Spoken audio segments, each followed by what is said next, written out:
अस्सलाम वालेकुम रहमतुल्लाहि वबरकातुहू जी। पहली वीडियो नहीं ज़बरदस्त पजीर आई थी बाद और दोस्तों फरमाइश की थी कि ये सिलसिला कंटिन्यू रहना चाहिए। इस वास्ते कोशिश की थी कि इस सिलसिले की कंटिन्यू करा और अज मैं सैकेंड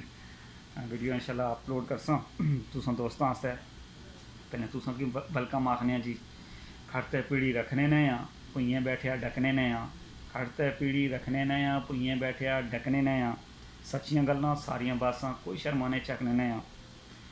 हूँ जनाब थोड़ी ये अल्फाज लिखे ऐसे साढ़े लीडरान इलेक्शन थी पहले और इलेक्शन थी बाद उन्होंने क्या सिचुएशन होनी और किस तरह वो गिरगिट की तरह रंग बदलने उन्होंने लिखा कि जिसको ला उम्मीदां लाइयां जिसको ला उम्मीदां लाइयां निकलियां अल्लाह मियाँ दियां गाइयां वोट थी पलियां सारे बाने सारे परा तू सड़ियां बाइयां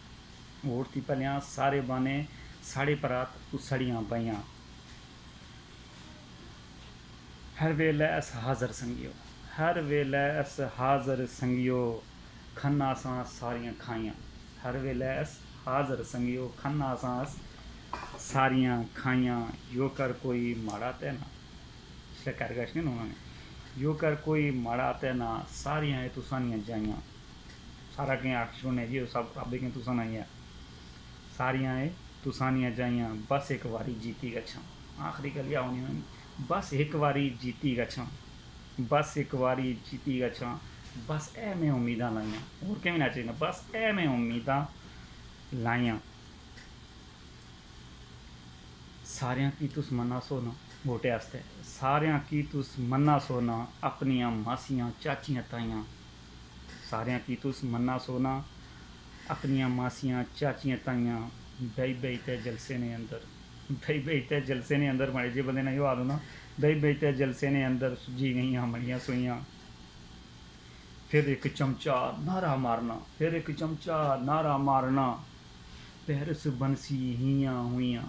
फिर एक चमचा नारा मारना पैरस बंसी हियां हुइयां गिरगिट नाना सुनिया वाया गिरगिट नाना सुनिया वाया आलू सवागेच पुन्या वाया गिरगिट नाना सुनिया वाया आलू सवागेच पुन्या वाया वोट थी पहले गैस तय सी वोट थी पहले गैस तय सी हुन चुल्हे च मोटा तुनिया वाया बहुत शुक्रिया जी अल्लाह हाफिज़।